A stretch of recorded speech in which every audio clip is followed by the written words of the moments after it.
الحمد للہ وکفا والصلاة والسلام على عباده الذین اصطفى خصوصا على افضلهم وخاتم النبیین محمد الامین وعلى آلہ وصحبہ اجمعین.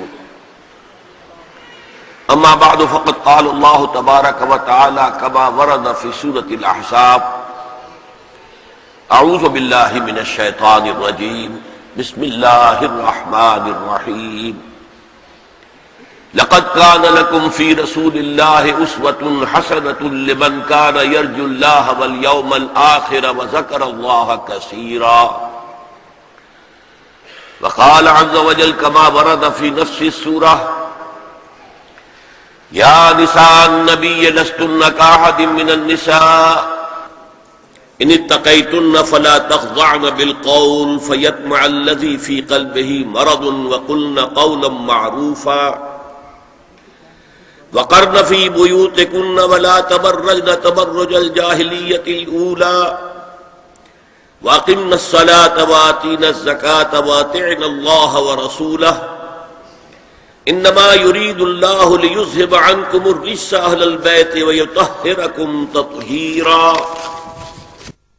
واذكرن ما يتلى في بيوتكن من آيات الله والحكمة ان الله كان لطيفا خبيرا. صدق الله العظيم. رب اشرح لي صدري ويسر لي امري واحلل عقدة من لساني يفقهوا قولي. اللهم ربنا الهمنا رشدنا واعذنا من شرور انفسنا. اللهم ارنا الحق حقا وارزقنا اتباعه وارنا الباطل باطلا وارزقنا اجتنابه. آمین یا رب العالمین. معزز حاضرین اور محترم خواتین، السلام علیکم ورحمۃ اللہ وبرکاتہ.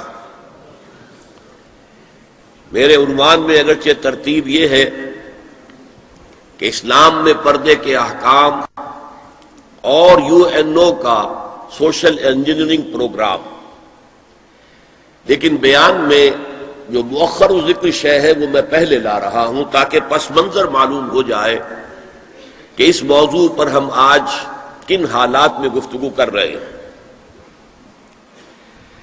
دیکھیے، تقریباً 3 صدیوں سے جو ایک تہذیب یورپ میں پروان چڑھی تھی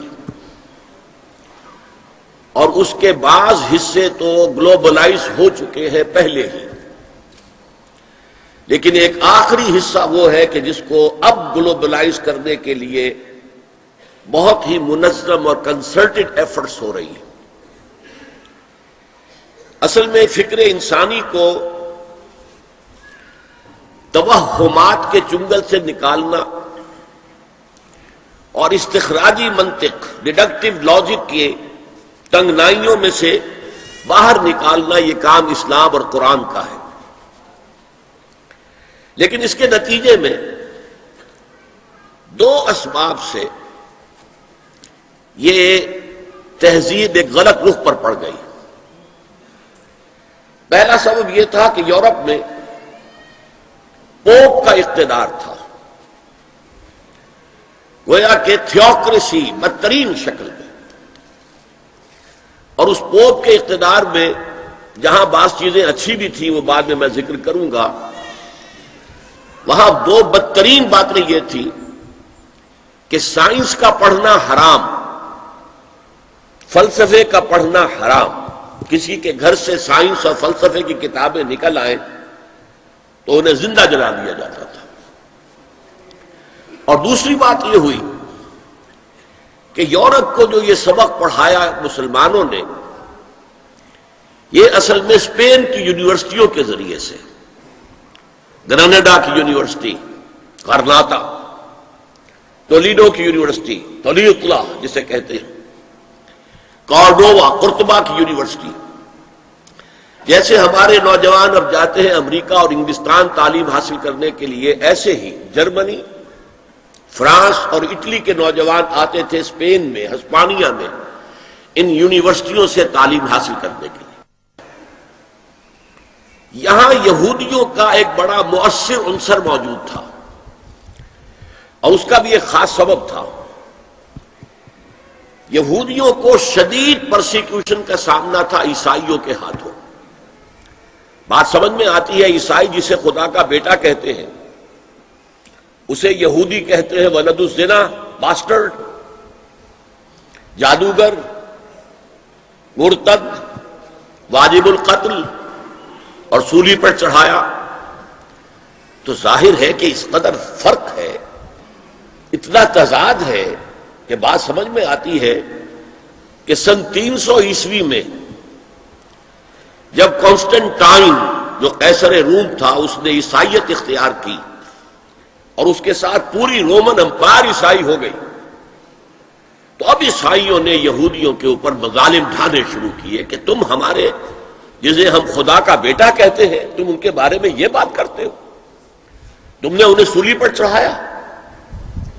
بدترین پرسیکیوشن پورے یورپ میں، ان کے گھیٹوز علیحدہ ہوتے تھے، شہروں میں آباد ہونے کی اجازت نہیں تھی، شہر میں ضرورت کے لیے آنے کے لیے وقت مقرر تھا کہ آپ فلاں سے فلاں وقت تک آ سکتے ہیں، کچھ سودا خریدنا ہو آ جائیں، اللہ اللہ خیر صلی اللہ۔